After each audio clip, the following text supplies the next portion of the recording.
Who knew that Sword in the Stone had a lot for us to decipher? Did you?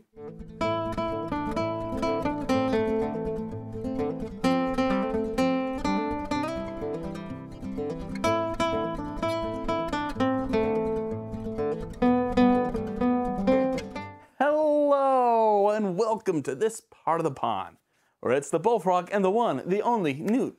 Face reveal at 100,000 subscribers. We want the subscribers, and you want to see that face. Why? We're still trying to figure it out. And don't forget to like, share, and subscribe. Bing! And if you are new to the pond, trying to understand what are we doing exactly for Disney villains? Well, we're gonna go through them, each and every one of them, and we do mean each and every one of them up to Tangled. And we are going to do it through a formula. That's right, not opinion and not a poll, but through a formula. What is this formula, you may ask? Well, we have this mathematical side and an essay side. If you want to know more about the nitty-gritty details, click here to know more.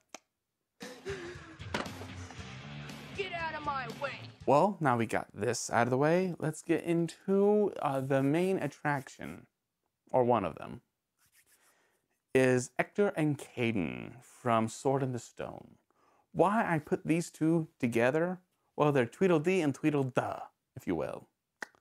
What do I mean by that? Well, let's get into their design to help you understand. Because it's almost like the theory of a human body and a shadow. Where the human body points, the shadow follows. I go here, you go there. I go up, you go up. It's a body and a shadow. Ector, the father, is the body. The son is the shadow. And you kind of see that with their colors. They both have the same colors, almost. They both have a light top and a dark bottom. But what makes them different from each other is size, height, and their color tunics. That is obvious. I am a big-bellied, broad-shouldered type of guy. It almost feels like one of those penguins that want to puff their chests up and hit each other with their bellies.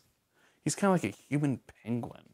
While Caden, the son, is this long, tall figure. Again, shadow. And their colors show it. The dad has this red, if you will, a symbol, a color of aggression, while the son has this muted blue color. But their personalities match the other's color. The father may be gruff and loud and I'm going to talk to you, when really the son is more the physical aggressor. But yet when the dad says, you're going to become a knight, son, and with that we'll make you king. Okay, Dad, let's do it. That's where they are. He doesn't really care about where he is. He does what Dad does. He is the shadow. He has the color and length to do that. But they are just not that interesting. I mean, it's their vocal performance. I'm not blaming the actors. They're just reading what's given to them. And by George, this is who they are. Ector is actually voiced by Sebastian Cabot. I am probably saying your name wrong. Well, if you've known this, if you're a big member of the pond, I'm not good with names. So, sorry if I messed up your name, but you're just nothing more than a angry... Oh no, he's more like a penguin married a walrus and had a baby and gave birth to a human. But then we get to Sunny Boy Caden, who is Norman Alden. Wait, Norman Alden? Lou from Back to the Future? What's with the life preserving? Y'all learn something new every day. Don't worry, you may not be known in this role, but you'll also be known as a lesser role in a big, huge movie. But you'll be remembered more for that than any of your performances. You may understand why Alec hates being known as Obi-Wan. But Alec got better. Focus, just stay on target. Stay on target. And another thing I don't like about their design is they repeat from By George Boy. Why I do that a lot? Look at these videos. Look at them. By George Boy, when I'm done with you, Well, hey, boy. Hey! They had to repeat cycles so much. And it's kind of obvious. They're a one in design. Now this may hurt a lot. What am I saying, May? But now let's get to El Presence. And these two, let's face it, it's a lie. They have no presence. We like to judge presence kind of with the intro, but they almost have no intro.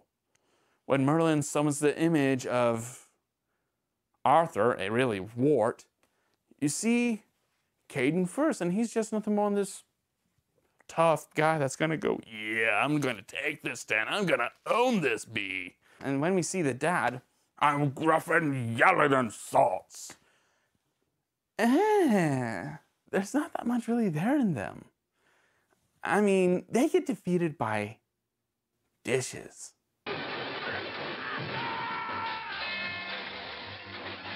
Think about that. And this gruff, sad mood that they do to Wart. What are you gonna do? I'll cut the broom. Oh, how dreadfully evil of you in presence. Do I detect a note of sarcasm? Are you kidding me? This baby is off the charts. Why?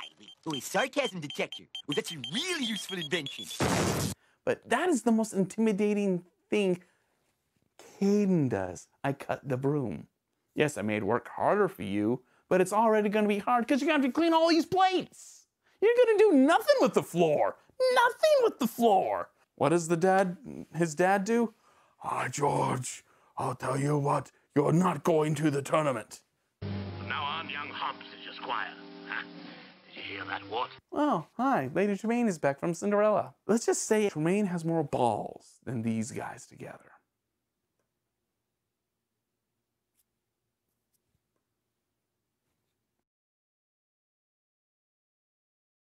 Your presence also has a timer on it. And for that, we have to go to our handy dandy notebook. I cheated. And the presence for Kayden and Ector is 11 minutes and 9 seconds. You may notice something about that. Because them separate actually amounts more to seconds. Them together actually adds up to 11 minutes. And I don't want to go to the nitty gritty of, let's do their seconds. It'll amount to not that much. I'm not saying it's a guarantee, but I'm putting down $1 on it. You're on screen for 11 minutes and you leave no impression? We hardly remember your name. Sometimes I think Kayden's name is really Aiden. So, presents? They have none. I give this a 1. Now this may hurt a lot. What am I saying, May? Oh, but those cheeks are about to hurt really bad, don't they? Well, let's find out with your power. And guess what? We actually have something here. Because Sir Lord Ector of a castle that has no name or presence to it is a castle, which means I have money and land, and also a friend from yonder off. You want to be a teacher to help my son be a knight? By George, sure. Okay, good. And this will help him to become a king. I don't like the sound of that. You know, for the rest of the movie, you're going to be hanging around with us, which means you're going to be chilling under my castle, which means I'm paying for room and board for you. And all you have to do is teach my son how to be a knight. That's all you're going to have to do. That's your money to me to stay here. I can mooch off of you by just teaching your log of a son? Where do I sign? That's what the father has for his friend. It's basically a dumb bribe. Who's getting the better of the deal? I think this friend is. Oh, but guess what? I may be dumb, but I actually outwitted Merlin to go in that crappy tower. In the Northwest Tower. That's the guess. I am brilliant. The only reason why Merlin's staying because of Wart. If there was no Wart, Merlin will bail right out of there. So his ha-ha trickery is not really ha-ha trickery. Not that good. But the older brother, the step-brother or half-brother, I don't know what Kayden is. You don't know how many times I had to watch this movie. And what we get with Power? Well, he's actually quite good. He learned to become a knight. He is Sir Caden. And Sir Caden is a complete moron who leaves his sword at an inn. Forgot my sword? He must have a thick head. No!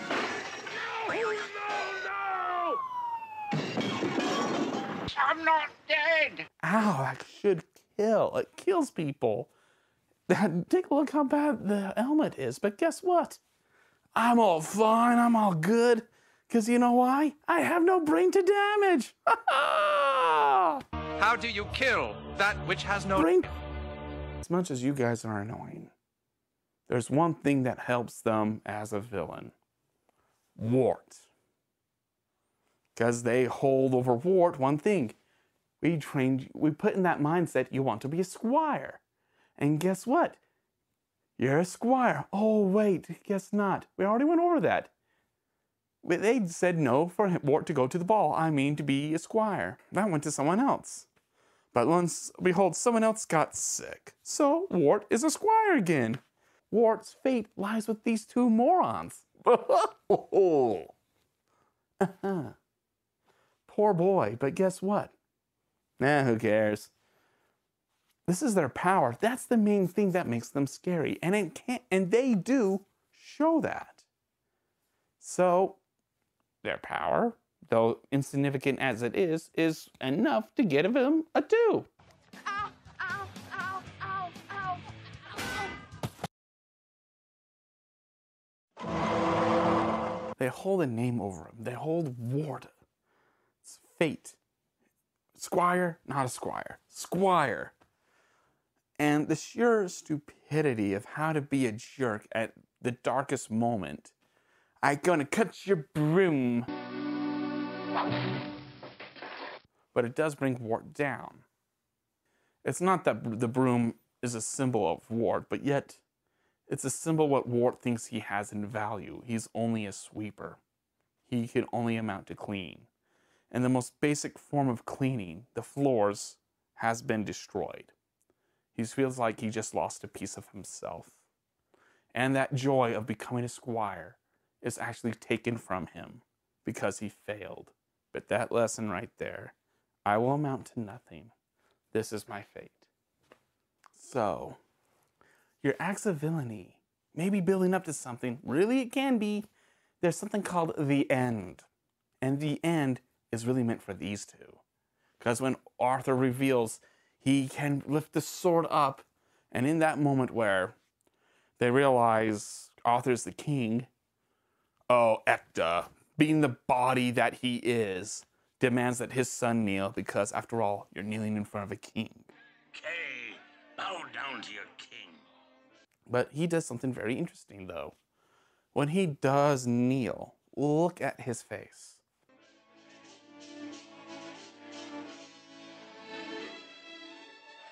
That, I never seen nonverbal, please forgive me, I'm sorry, like that. That is really good.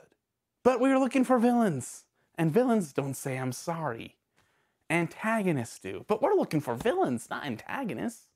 So for that, you're grounded. You're in the greens, and not just a green, you're a low green.